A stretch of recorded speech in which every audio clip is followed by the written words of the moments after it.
उन्नाव में किसान की गोली मारकर हत्या 2 दिन पहले हुआ था जानलेवा हमला। आरोपियों की गिरफ्तारी ना होना हत्या की बताई जा रही वजह। आरोपी की गिरफ्तारी और कार्रवाई की मांग लगातार जारी। फिरोजाबाद में भारी मात्रा में गिरे ओले। आसमान से ओलों की बेमौसम बरसात। सरसों और गेहूं की फसलों को हुआ भारी नुकसान। किसानों की बड़ी चिंता है। चित्तौड़गढ़ में हत्याकांड के 6 आरोपी गिरफ्तार। ठगी के 10 लाख रुपए हड़पने की नीयत से की घटना। आरोपियों को न्यायालय में किया गया पेश। 15 मार्च तक लिया रिमांड पर। आगे की कार्रवाई कर रही पुलिस।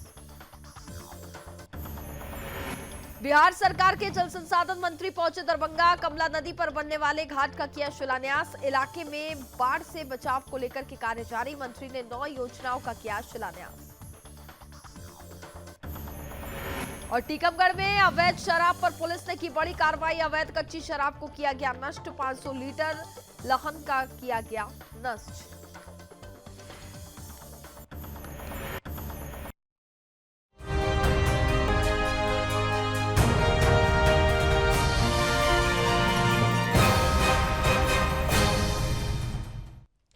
नमस्कार, मैं हूं आपके साथ कनिका अरोरा और आप देख रहे हैं सुदर्शन न्यूज। बुलेटिन की शुरुआत करते हैं इस वक्त की बड़ी खबरों के साथ। उत्तर प्रदेश के उन्नाव के थाना क्षेत्र में किसान की गोली मारकर के हत्या का मामला सामने आया, जहां 2 दिन पहले जानलेवा हमला हुआ था और इस जानलेवा हमले का आरोपी फरार हो गया। आपको बता दें कि अभियुक्त पर हत्या का आरोप है, जहां 2 दिन पहले भी रंजिश के तहत गांव में गोली चली थी और इस गोलीकांड में पुलिस ने मुकदमा दर्ज किया था, लेकिन गोलीकांड के आरोपियों की गिरफ्तारी न होना हत्या का कारण बताया जा रहा है। तो वही घटना में पुलिस की बड़ी लापरवाही भी सामने आई है। गांव में हत्या से हड़कंप मच गया है। इस घटना पर संज्ञान लेते हुए मौके पर एडिशनल एसपी, सीओ, एसडीएम समेत 3 थानों की पुलिस मौजूद रही। फिलहाल पीड़ित परिजन आरोपी की गिरफ्तारी के साथ कार्रवाई की मांग भी कर रहे हैं। थाना बिहार के ग्राम रोनियन खेड़ा में कल रात 9:10 की रात को एक व्यक्ति राजाराम, जो अपने खेत की रखवाली में अपने सो रहे थे, उनकी कुछ लोगों द्वारा गोली मार करके हत्या कर दी गई है। इस मामले में मुकदमा 302 की धारा में पंजीकृत कर लिया गया है। जो इसमें 4 लोग नामजद कराए गए हैं, उनकी धरपकड़ के लिए हम लोगों ने 4 टीमें बनाई हैं और जल्दी हम उसको पकड़ करके और जो भी कानूनी सजा कठोर से कठोर हो सकती है वो दिलाएंगे। उत्तर प्रदेश के फिरोजाबाद में रंगों के त्योहार होली पर ओले भारी मात्रा में गिरे। आपको बता दें कि जनपद में बुधवार की शाम को रंगों की बारिश के साथ साथ आसमान से ओलों की बेमौसम बरसात भी हुई। इस बरसात से जहां मौसम एक बार फिर सर्द हो गया है, तो वहीं सरसों और गेहूं की फसलों को काफी नुकसान हुआ है, जिसके चलते किसानों की चिंताएं और ज्यादा बढ़ गई है।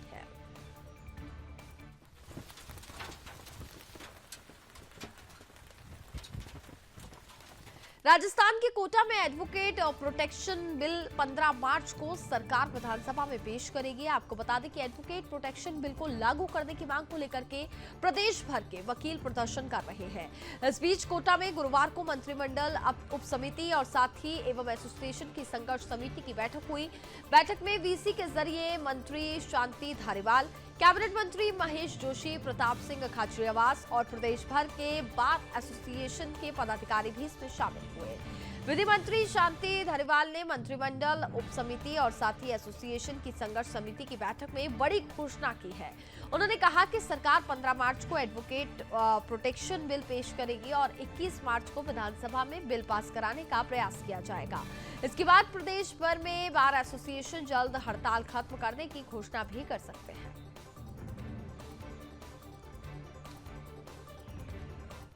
बाबत आज संघर्ष समिति के सभी बार जयपुर बार एसोसिएशन के और हाईकोर्ट बार एसोसिएशन के जितने पदाधिकारी हैं, उनके साथ में आज हमारी मंत्रिमंडल उप समिति की बैठक हुई थी। तो उसमें यही तय किया गया कि प्रोटेक्शन बिल जो एज इट इज़ बना रखा है उसको वैसा का वैसा पास करवा दिया जाए। और पास करवाने के लिए उसको 15 तारीख को हाउस में रखेंगे, मेज पर रखेंगे और 21 तारीख को उसको बिल को विधानसभा से पास करवाने का कोशिश करें। और वही अब आपको सीधे लिए चलते हैं, जहां इस वक्त हरियाणा के मुख्यमंत्री मनोहर लाल खट्टर क्या कुछ कह रहे हैं, जरा आपको सुनाते हैं। आप कर रहे हैं, मुझे याद है वो अवसर जब कोविड के अवसर के समय सब चीज़ तहस नहस हो गई थी और उस समय आप लोगों ने इन सारी चीज़ों को संभाला और प्रधानमंत्री जी ने भी ये योजनाएं उसी समय शुरू की थी कि हमारे जो छोटे ऐसे पूंजी वाले लोग जो अपना काम करने में कठिनाई उनको मिल रही है, पैदा हो रही है, उनकी सहायता कैसे की जाए। सभी बैंकों को आदेश दिए गए कि ऐसे लोगों के लिए कुछ योजना बनानी चाहिए। स्वनिधि योजना के माध्यम से 10,000 रुपया और एक लोन के रूप में आपको दिया गया। ऐसे 55,000 से ऊपर लोगों ने ऑनलाइन आवेदन किया। 35,000 के लोगों को ये ऋण जो है स्वीकृत हो चुका है। इसमें अभी तक कुल मिलाकर 48 करोड़ रुपया ये बांटा जा चुका है। और इसमें बड़ी बात यह है कि जो इसका ब्याज होता है, भले ही वो कहने को 9% ब्याज है, लेकिन उसमें 7% ब्याज तो केंद्र देता है, 2% हम सरकार की ओर से उसमें डालते हैं। ऐसा 1 करोड़ रुपए से ऊपर की राशि ब्याज की भी साथ में हमने बैंकों को अदा कर दी है। आपको कोई ब्याज नहीं देना है। और इसकी 3 श्रेणियां बनाई गई हैं। जो 10,000 रुपये का ऋण लेकर के इसका भुगतान करता है, किस्तों में वापस देता है, वो 20,000 रुपये का अधिकारी हो जाता है। दूसरी बार 20,000 रुपये लेता है, अगर वो उसको समय से वापस करता है तो 50,000 रुपये का अधिकारी हो जाता है। ऐसे 3 प्रकार की श्रेणियां बनाई हैं। आप अपने काम को धीरे धीरे आगे बढ़ाएं। और मैं तो ये कहना चाहूँगा कि जो छोटा छोटा काम करने वाले जब अपने इस तरीके से काम को बढ़ाने लगते हैं, उनका मानस अच्छा होता है। काम को आगे बढ़ाते हुए जिससे पैसा लिया उसको पैसा देते हैं, अपना बचा हुआ पैसा वो अपने घर में काम करते हैं। धीरे धीरे अवसर मिलते मिलते वो उद्योगपति बन जाता है, बड़ा काम करने लग जाता है। आज बहुत से बड़े बड़े उद्योगपतियों की ये कहानी है कि उन्होंने छोटे छोटे कारोबार से शुरू किया और आज बड़ी बड़ी कंपनियां बना करके वो आगे बढ़ रहे हैं। कोविड-19 महामारी के समय प्रधानमंत्री जी ने आत्मनिर्भर भारत की बात कही थी। तो ये आत्मनिर्भर भारत अपने आप में तभी संभव है। राजस्थान के चित्तौड़गढ़ में विनोद साल्वी हत्याकांड में बड़ी कार्रवाई करते हुए पुलिस ने 6 आरोपियों को गिरफ्तार कर लिया है। आपको बता दें कि पुलिस ने इस घटना को लेकर के बताया कि हत्या की वारदात को ठगी के 10 लाख रुपए हड़पने की नीयत से अंजाम दिया गया।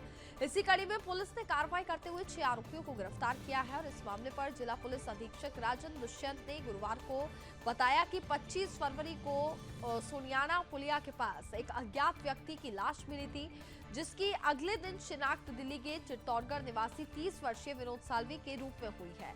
फिलहाल पुलिस ने आरोपियों को न्यायालय में पेश कर 15 मार्च तक रिमांड पर भेज दिया है और आगे की कार्रवाई की जा रही है।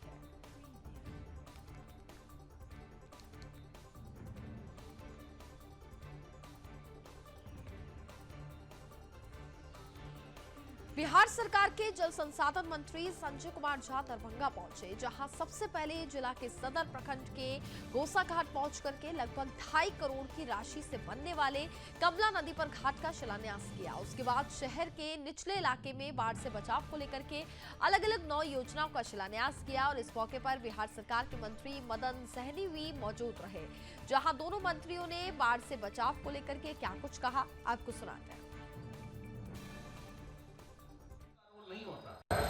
कि 2004 में दरभंगा शहर में बाढ़ आया था, जो हम लोग के पंचायत, हम लोग के गांव का जो विजया बांध है वहां पर टूटा था। उसके बाद 2005 से माननीय मुख्यमंत्री श्री नीतीश कुमार जी बिहार की बागडोर संभाले और आप यह समझ सकते हैं कि 2004 के बाद दरभंगा शहर में कभी भी बाढ़ नहीं आया। लेकिन यह नहीं है कि बारिश नहीं होता है और जगह बाढ़ नहीं आ जाता है, लेकिन व्यवस्था ऐसा होता है। गौसा घाट में बहुत सारे लोग आते हैं वहाँ स्नान करने के लिए, तो वहाँ पर हम लोगों ने एक बड़ा घाट दिया है और आज मैं गया था देखने के लिए उस काम को। और मेरे ख्याल से अप्रैल के अंत में 15 मई तक वो काम पूरा हो जाएगा उस घाट का। और हमने ये भी देखा पानी ठीक से नहीं है, उसको खुदाई भी कर देने के लिए कम से कम 4 से 5 फीट पानी रहे, जो लोगों को नहाने में दिक्कत नहीं। ये वही देखने गए थे। कितने की लागत से बनाई जा रही है? मेरे ख्याल से वहाँ 2.5 करोड़ के आसपास है, एग्जैक्ट फिगर हमारे पास नहीं है।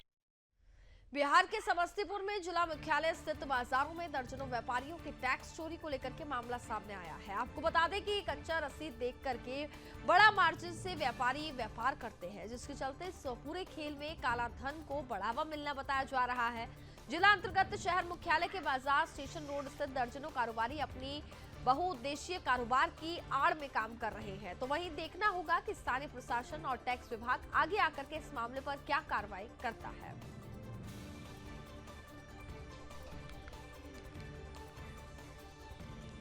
मध्य प्रदेश के ग्वालियर में कैलाशवासी श्रीमंत माधवराव सिंधिया की जयंती पर उनकी स्मृति में राष्ट्रीय महिला पुरुष वर्ग मैराथन दौड़ का आयोजन किया गया। इस मैराथन में केंद्रीय मंत्री ज्योतिरादित्य सिंधिया और उनके पुत्र महान आर्यमान सिंधिया ने भी धावकों के साथ अपनी दौड़ पूरी की। आपको बता दें कि ज्योतिरादित्य सिंधिया मुख्य अतिथि के तौर पर आयोजित मैराथन में हिस्सा लेने पहुंचे। पूरे मैराथन रूट पर ग्वालियर की जनता द्वारा धावकों का भावभीना स्वागत किया गया। वहीं इस मैराथन में केंद्रीय मंत्री ने क्या कुछ कहा, आपको सुनाते हैं।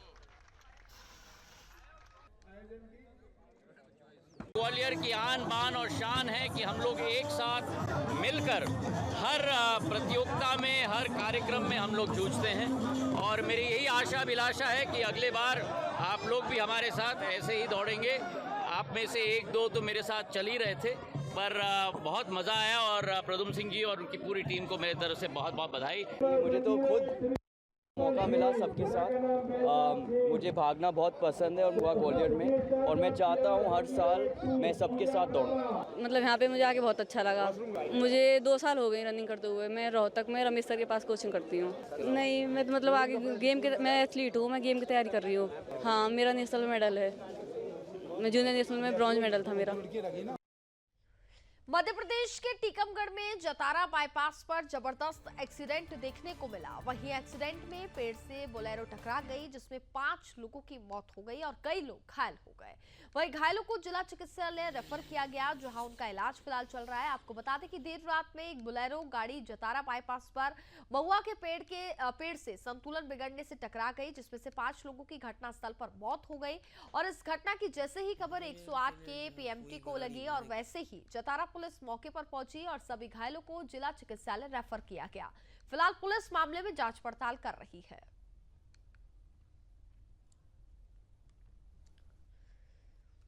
कोतवाली पुलिस द्वारा अवैध कच्ची शराब पर कड़ी कार्रवाई की गई है। आपको बता दें कि टीकमगढ़ शहर में स्थित कचबंधिया मोहल्ले में कच्ची शराब का व्यापार हो रहा है, जहां होली के समय पर अत्यधिक मात्रा में शराब बनाई जा रही थी, जिसे कोतवाली पुलिस द्वारा मौके पर पहुंचकर के भट्टियों को नष्ट किया गया और जमीन के अंदर छुपाकर रखे लहन को भी नष्ट कर दिया गया। दरअसल तकरीबन 500 लीटर लहन को नष्ट किया गया।